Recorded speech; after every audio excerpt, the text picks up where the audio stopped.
नमस्कार दोस्तों, स्वागत है एक बार फिर से आप सभी का हमारे इस चैनल में जिसका नाम है ऑल हिट एग्जाम। आज के इस वीडियो में हम देखेंगे यूपी टेट 2026 की तैयारी के लिए, जो कि आपका जुलाई में होने वाला है। हालांकि कल से यानी कि 27 तारीख से आपका ओटीआर शुरू हो गया है, वन टाइम रजिस्ट्रेशन, यानी कि एक तरीके से एप्लीकेशन फॉर्म भरना शुरू हो गया है। तो जो लोग भी अभी तक यूपी टेट का फॉर्म नहीं भरे हैं, अपना फॉर्म आप लोग भरना स्टार्ट कर दीजिए, क्योंकि जब लास्ट डेट आता है तो बल्क में जब फॉर्म पड़ने लगते हैं तो सर्वर डाउन हो जाता है। तो जो लोग पहले आएंगे वो पहले पाएंगे। तो वो कॉन्सेप्ट यहाँ भी है, तो पहले ही अपना फॉर्म भर के अपना सब कुछ ओके कर लीजिए तो बेहतर होगा। जो लोग पहली बार यूपी टेट देने जा रहे हैं उन लोगों के लिए मैं बता रहा हूँ। तो दोस्तों, यूपी टेट 2026 की तैयारी के लिए हम लोग देखेंगे ईवीएस इन्वायरमेंटल स्टडी का पहला चैप्टर, जहां से एकदम बेसिक से शुरुआत करेंगे और अंत तक पूरा ईवीएस कंप्लीट कराएंगे दोस्तों, डिस्क्रिप्टिव में समझाते हुए। ये कोई आपका ऑब्जेक्टिव एमसीक्यू नहीं है, पीवाईक्यू नहीं है, ये पूरा डिस्क्रिप्टिव है दोस्तों, समझते हुए चलेंगे। तो यहाँ पे दोस्तों ईवीएस इन्वायरमेंटल स्टडी में हम लोग शुरू करते हैं। पहले चैप्टर में आपका, जैसा कि आप जानते हैं कि नेशनल क्यूरिकुलम फ्रेमवर्क एनसीएफ 2005 ने बताया है कि पर्यावरण अध्ययन का जो सिलेबस होगा, जो थीम होगा, वो यही 5 होगा। यानी कक्षा 3 से कक्षा 5 तक के बच्चों के लिए पर्यावरण अध्ययन को इन्हीं 6 भागों में बांटा गया है। ये बातें कौन कर रहा है? एनसीएफ 2005 कह रहा है। इसमें पहला आपका आता है भाग, पहला आता है आपका फैमिली एंड फ्रेंड, यानी कि परिवार और मित्र। दूसरा आता है भोजन, ये बच्चों को जानना है। तीसरा आता है पानी, वाटर। चौथा आता है शेल्टर, यानी कि आवास। पांचवा आता है यात्रा, यानी कि ट्रैवल। और छठवां और आखिरी आता है मेकिंग थिंग्स, यानी कि हम चीजें कैसे बनाते हैं। यही इन्हीं 6 टॉपिक के ऊपर पूरा पर्यावरण अध्ययन आपका कंप्लीट हो जाता है यूपी टेट का। तो यही 6 पूरा डिटेल में आपको मैं समझाने वाला हूं। हालांकि इस एक वीडियो में थोड़ी ना ये हो पाएगा कंप्लीट, मतलब आप लोग को बताने के लिए मैं बता रहा हूं, जानकारी के लिए। तो ये पहले स्लाइड, मतलब पहले वीडियो में हम लोग शुरू से शुरू कर रहे हैं, एक एक पॉइंट को समझते हुए चलेंगे। तो बाकी इतना है कि आपको इन 2 महीनों में, मैं 2 से ढाई महीने में पूरा आपको ये ईवीएस, इन सारे सब्जेक्ट, ऐसा नहीं कि केवल EVS, EVS, Hindi, English, Sanskrit, math, ये 5 सब्जेक्ट, साथ में सॉरी सीडीपी भी, ये इंग्लिश और संस्कृत ये लैंग्वेज सेकंड में जो भी है, तो ये एक ही सब्जेक्ट है, मतलब तो टोटल 5 सब्जेक्ट आते हैं। तो हमने लैंग्वेज सेकंड के रूप में इंग्लिश को भी रखा हुआ है और संस्कृत को भी रखा हुआ है, बाकी हिंदी फर्स्ट लैंग्वेज के रूप में है ही। तो ये 5 सब्जेक्ट का पूरा पेपर 1 का पूरा सभी सब्जेक्टों का डिस्क्रिप्टिव, यानी कि आपका व्याख्यात्मक तरीके से एक एक चैप्टर को सॉल्व करते हुए पूरा कंप्लीट में कराऊंगा। पेपर 2 की बात कर लेंगे अगर, पेपर 2 में आपका वही सेम है, सीडीपी वही होगा, हिंदी और इंग्लिश और आपका संस्कृत वही रहेगा। हाँ, पेपर 2 में हम जो है इसमें आपको कंप्लीट कराएंगे एसएसटी सोशल साइंस सामाजिक अध्ययन को कंप्लीट शुरू से लेकर लास्ट तक कवर करेंगे, 2.5 महीने के इस पूरे समय में। एक एक वीडियो में डेली आपको समझाते हुए चलूंगा। और मैथ और साइंस वाले बच्चों के लिए भी कवर करूंगा मैं। तो ये पूरा कंप्लीट पैकेज मिलेगा यूपी टेट का आपको 2026 की तैयारी के लिए। आपको कहीं और भी भटकने की जरूरत नहीं पड़ेगी दोस्तों। तो मैं निवेदन करूंगा शुरू से आखिरी तक हमारे चैनल पर आप बने रहिएगा। तो चलिए बढ़ते हैं सीधे अपने पॉइंट की ओर। एनसीएफ 2005 के अनुसार आपको मैंने बता ही दिया कि पर्यावरण अध्ययन को 6 भागों में बांटा गया है। तो अब बढ़ते हैं अपने पॉइंट में। सबसे पहला अपना चैप्टर आता है, पहला टॉपिक आता है मधुमक्खी पालन का परिचय, हनी बी फार्मिंग। दोस्तों, बिहार के मुजफ्फरपुर का ये एक बोचाहा गांव है। बिहार के मुजफ्फरपुर का एक बोचाहा गांव है जो कि इस काम के लिए प्रसिद्ध है। यहाँ पर इस इलाके में लीची के पेड़ जो है वो बहुत अधिक मात्रा में पाए जाते हैं, बोचाहा गांव में, बिहार में, मुजफ्फरपुर जिले में। और लीची के फूल मधुमक्खियों को बहुत ज्यादा आकर्षित करते हैं, मतलब एक तरीके से कहें कि बहुत लुभाते हैं। इसी वजह से जो है यहाँ पे इस क्षेत्र के लोग मधुमक्खी पालन करते हैं और मधुमक्खी पाल करके शहद यानी कि हनी बनाने का काम करते हैं। तो ये क्षेत्र को आपको जानकारी स्पष्ट हो जानी चाहिए कि ये क्यों यहाँ पे मधुमक्खी पालन इतना ज़्यादा फेमस होता है। क्योंकि यहाँ पे लीची के बागान बहुत ज़्यादा हैं और लीची के पेड़ मधुमक्खियों को बहुत लुभाते हैं, जिसकी वजह से मधुमक्खी वहाँ पे आते हैं और मधुमक्खी अपना छत्ता लगाते हैं और उसमें शहद यानी कि हनी बनता है। ओके, अब चलिए, अब ये समझिए कि एपी कल्चर यानी कि ये आपका मधुमक्खी पालन कैसे होता है। मैं चित्र के हिसाब से आपको आगे दिखाते भी रह रहा हूँ। चित्र से क्या होता है कि आपको इमेज से आप अपने कंटेंट को एक तरीके से जोड़ पाते हैं। दोस्तों मधुमक्खी पालन को विज्ञान की भाषा में एपीकल्चर यानी कि एपीकल्चर कहा जाता है और यह किसानों और स्थानीय लोगों के लिए एक आजीविका यानी कि लोकल लाइवलीहुड का एक शानदार साधन है, यानी कि जीविका है। लोग मधुमक्खी पालन करके अपना जीवन भरण पोषण करते हैं, अपनी कमाई का जरिया मानते हैं। शहद का उत्पादन ग्रामीण अर्थव्यवस्था को बहुत मजबूती प्रदान करता है। गांव में लोग जो है मधुमक्खी पालन जो करते हैं, इसमें इनका इनकम बहुत अच्छा होता है बिहार में। अब दोस्तों बात करते हैं bee life cycle and best season, अंडे देने का समय कब होता है मधुमक्खियों का। तो दोस्तों ये इंपॉर्टेंट टॉपिक है, कई बार पेपर में आ चुका है यूपी टेट सी टेट में। तो मधुमक्खी पालन का सबसे बेस्ट समय होता है आपका अक्टूबर से लेकर के दिसंबर तक। क्यों? क्योंकि मधुमक्खी के अंडे देने का सबसे सही समय होता है यही, यानी कि अक्टूबर से दिसंबर, और यही समय मधुमक्खी पालन शुरू करने का भी सबसे उत्तम समय माना जाता है। क्योंकि लीची के फूल खिलते हैं जो इनके लिए बहुत लाभदायक होते हैं। तो ये जैसे कि चित्र में आप देख पा रहे हैं, तो लीची के जो फूल खिलते हैं ना, वो मधुमक्खियों के लिए बहुत ही फायदेमंद होते हैं। इसलिए लीची के पौधों पर ही, पेड़ों पर ही, पत्तियों पर ही ज़्यादातर मधुमक्खी अपने छत्ते लगाते हैं। यहाँ तक आपको समझ में आ गया। अब चलिए छत्ते की संरचना कैसी होती है। देखिए जो मधुमक्खी का छत्ता होता है ना, वो कैसा होता है, ये देखिए चित्र में बहुत अच्छे से आपको समझ में आएगा। दोस्तों मधुमक्खी के हर छत्ते में एक क्वीन, देखिए ये क्वीन है। मधुमक्खी के हर छत्ते में एक क्वीन यानी कि रानी मक्खी होती है जो सिर्फ अंडे देती है, उसी का काम होता है अंडा देना। छत्ते में कुछ मेल यानी कि कुछ नर मक्खी भी पाए जाते हैं जो कि कुछ खास काम नहीं करते हैं।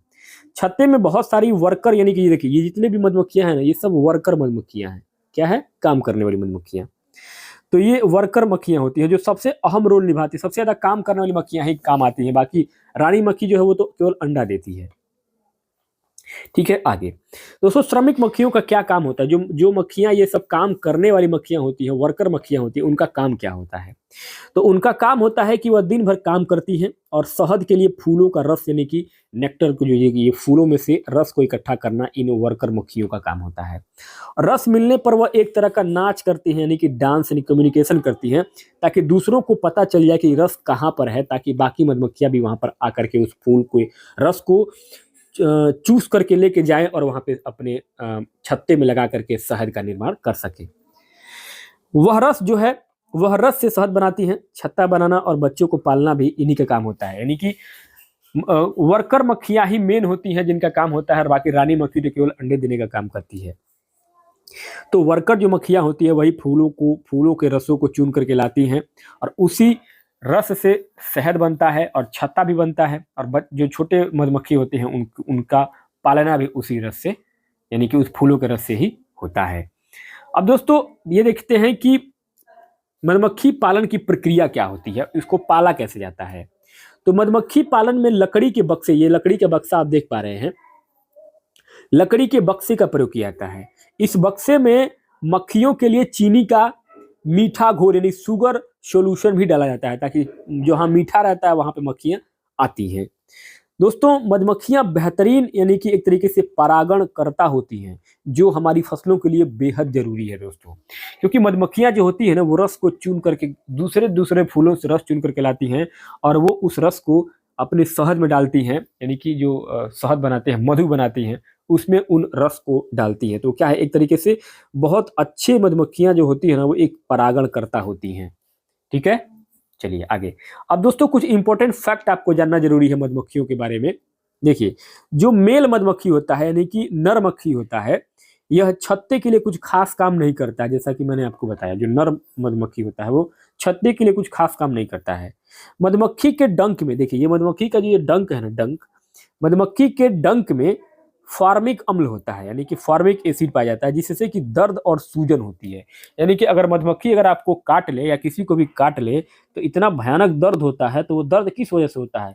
क्योंकि मधुमक्खी के डंक में क्या होता है, फार्मिक एसिड होता है, फार्मिक अम्ल होता है, जिसकी वजह से वो डंक लगने पे बहुत आदमी को दर्द होता है। आगे अब बात करते हैं दोस्तों, अपना अगला जो टॉपिक है वो है चींटियों का। चींटियां कैसी होती हैं, चींटियों का जीवन कैसा होता है। तो चींटियां दोस्तों, चींटियां जो है मिलजुल कर अपना काम करती हैं, वो सोशल लिविंग है, यानी कि एक साथ ग्रुप में रहती हैं। इनका काम सभी चींटियों का काम जो है आपस में बटा होता है कि भाई आपको ये करना है, आपको ये करना है। इसमें भी जो क्वीन यानी कि आंट जो रानी चींटी होती है, वही रानी चींटी जो है वो अंडे देती है। बाकी जो सिपाही चींटी यानी कि छोटी-छोटी जो चींटियाँ होती हैं, सिपाही चींटियाँ, वो बिल यानी कि नेस्ट की सुरक्षा यानी घोंसले की सुरक्षा और उसका ध्यान रखती हैं। बाकी वर्कर चींटियाँ इसमें भी होती हैं। तो वर्कर चींटियाँ जो होती हैं काम करने वाली, वो भोजन ढूँढ कर बिल तक लाती हैं। यानी कि उनका काम होता है भोजन को ढूँढना और ढूँढ करके बिल तक के जहाँ चींटियों का बिल होता है वहाँ तक उस भोजन को लाना। तो यहाँ इसमें भी जो है रानी चींटी ही अंडे देती है और सिपाही चींटियाँ यानी कि बाकी जो वर्कर चींटियाँ हैं वो अपना सारा काम करती हैं, सारा सुरक्षा का ध्यान रखती हैं और सिपाही चींटियाँ यानी कि काम करने वाली चींटियाँ है जो है भोजन को भी ढूँढ करके बिल तक लाती हैं। चींटियाँ आपस में कम्युनिकेट कैसे करती हैं? ये देखिए चींटियाँ कैसे आपस में कम्युनिकेट करती हैं। तो दोस्तों चींटियाँ जो है चलते समय ज़मीन पर कुछ खास गंध यानी केमिकल ट्रेल छोड़ती हैं। केमिकल ट्रेल छोड़ती हैं यानी कि कुछ खास प्रकार की गंध छोड़ती हैं। इससे ही सूंघ कर पीछे आने वाली चींटियों को रास्ता मिल जाता है, जिससे कि वे एक लाइन में सीधी रेखा में वो सारी चींटियाँ चलती जाती हैं। दोस्तों चींटियों की यह जो टीम वर्क है ना, ये प्रकृति का सबसे एक बेहतरीन उदाहरण है कि चींटियाँ किस तरीके से ग्रुप में समूह में रहती हैं और एक दूसरे को अपनी चीज़ों को कभी ग्रुप तोड़ती नहीं है। चींटियों का रास्ता अगर एक बार भटक गया तो सारी चींटियाँ भटक जाती हैं। तो टीम वर्क का सबसे बेस्ट एग्जाम्पल होता है चींटियों का झुंड यानी एक समूह में एक साथ रहना। अब दोस्तों आगे आता है अपना अगले कुछ महत्वपूर्ण कीटों को देखना। सामाजिक कीट और क्या होते हैं? देखिए मधुमक्खियों और चींटियों की तरह दीमक दीमक जो होते हैं, देखिए दीमक दीमक तो मधुमक्खियों और चींटियों की तरह ही दीमक जो होते हैं, दीमक और वेपस यानी कि ततैया, ये भी क्या होते हैं, ये सब इनका भी जीवन शैली जो है वो ऐसा ही होता है। ये सब भी जो है दीमक और ततैया भी ग्रुप में ही रहते हैं यानी कि एक साथ ही रहते हैं। ये ततैया जो होते हैं मतलब एक तरीके से कहें कि जिसको हम भोजपुरी में बोलते हैं गाँव में हाड़ी, या जो हाड़ी मारते हैं, हाड़ी काटते हैं, वही हाड़ी। तो ये जिसको बोलते हैं ततैया। तो इनका भी अपना क्या होता है, एक ग्रुप बिहेवियर और सामाजिक ढांचा होता है। यानी ये लोग भी जो होते हैं ना, ये दीमक और ततैया, ये भी साथ में ग्रुप में ही रहते हैं और अपना झुंड में ही अपना सारा काम करते हैं।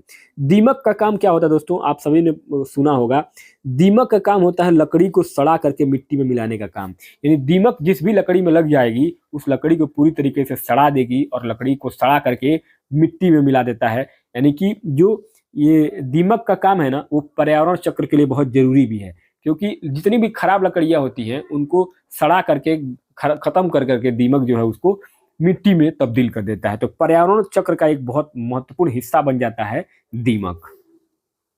ठीक है, आगे अब दोस्तों अगला अपना महत्वपूर्ण जीव आता है आपका रेशम का कीड़ा। ये रेशम का कीड़ा है, आप देख पा रहे हैं ऐसे होता है रेशम का कीड़ा। दोस्तों रेशम का जो कीड़ा होता है ना, ये रेशम का कीड़ा अपनी मादा यानी कि फीमेल कीड़े को उसकी गंध से ही बहुत दूरी से पहचान लेता है। ये इसकी बहुत बड़ी खूबी है। रेशम का जो कीड़ा होता है वो अपनी मादा पार्टनर को उसकी महक से पहचान लेता है, वो भी कई किलोमीटर दूर तक। जैसे कि यह अपनी मादा को कई किलोमीटर की दूरी से ही सूंघ कर ढूंढ लेता है कि उसकी मादा जो है वो कहाँ पर है। तो ये बहुत बड़ी खासियत होती है उसमें, रेशम के कीड़े में।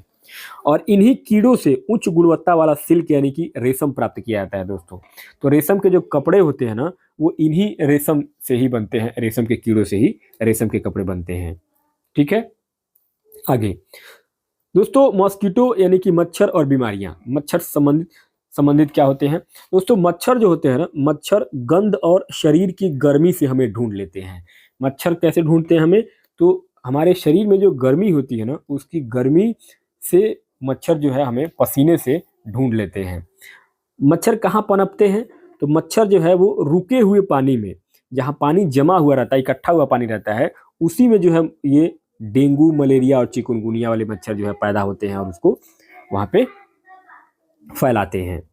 इससे बचाव के लिए क्या होता है, अगर जहाँ पानी में रुका हुआ पानी है और वहाँ पे डेंगू, चिकनगुनिया, मलेरिया वाले जो मच्छर हैं बहुत ज़्यादा पैदा हो गए हैं, तो वहाँ पे अक्सर जो है पानी में तेल डाला जाता है, ऑयल डाला जाता है। जैसे कि डीजल अगर आप डाल देंगे पानी में, तो वहाँ पे तेल जो होता है ना, वो तेल पृष्ठ तनाव को यानी कि पानी के सरफेस टेंशन को, पृष्ठीय तनाव को क्या कर देता है, कम कर देता है और ऑक्सीजन की मात्रा को रोक देता है, जिससे कि जो लार्वा होते हैं, जो मच्छर के लार्वा होते हैं जो पानी के नीचे हैं, वो मर जाते हैं उसी में। तो इसलिए जहाँ भी पानी रुका रहता है वहाँ पे डीजल डाला जाता है, तेल डाला जाता है, जिससे कि पानी में तेल जो है वो पृष्ठीय तनाव को रोक दे, यानी कि ऑक्सीजन को रोक दे, पानी में ऑक्सीजन न अंदर जा पाए, जिससे कि मच्छर वहाँ पे मर जाएं।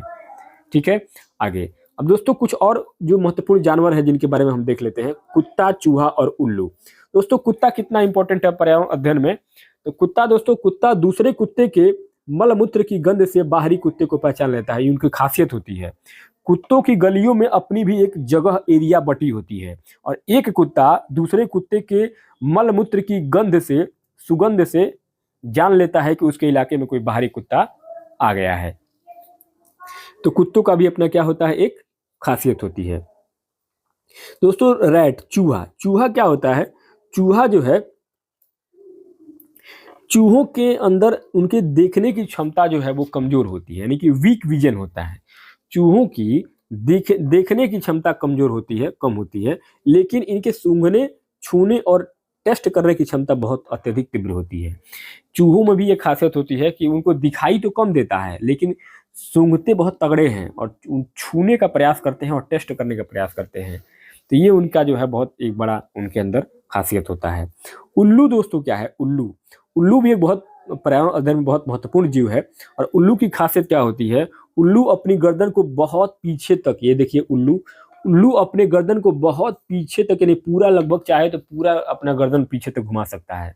यानी कि आप एक तरीके से ये कहें कि पूरी अपनी गर्दन को उल्टा कर सकता है उल्लू, इतना इसका फ्लेक्सिबल होता है इसका जो है वो गर्दन। तो दोस्तों इस प्रकार से इस वीडियो में यहाँ तक हम लोगों ने आज के इस स्लाइड में देखा है पर्यावरण अध्ययन, पर्यावरण अध्ययन, पर्यावरण अध्ययन में हम लोगों ने आज देखा है कुछ महत्वपूर्ण जीवों जंतुओं के बारे में, क्योंकि ये शुरुआत है, पहला यूपी टेट का ईवीएस का पहला क्लास है, जिसमें हम लोगों ने बेसिक से शुरू किया है, एकदम चैप्टर वाइज और जो आपके सिलेबस पे आधारित है। तो पूरे सिलेबस को कवर करेंगे। तो ये पहले स्लाइड में हमने आज यहाँ तक इतने जानवरों तक हम लोगों ने देखा है। अब इसके आगे हम लोग देखेंगे मैना, चील, बाज, गिद्ध और कुछ महत्वपूर्ण जीवों के बारे में। तो धीरे धीरे सारे चैप्टर और सारे टॉपिक को मैं कवर करूंगा आपके नए सिलेबस के हिसाब से यूपी टेट के लिए। तो ये पहला स्लाइड, पहला वीडियो आपको यूपी टेट ईवीएस के लिए कैसा लगा इन्वायरमेंटल स्टडी पर्यावरण अध्ययन में। अगर वीडियो अच्छा लगा हो तो वीडियो को लाइक कीजिए, चैनल पर पहली बार आए दोस्तों चैनल को सब्सक्राइब कीजिए। मिलते हैं नेक्स्ट टॉपिक के साथ, तब तक के लिए बहुत बहुत धन्यवाद।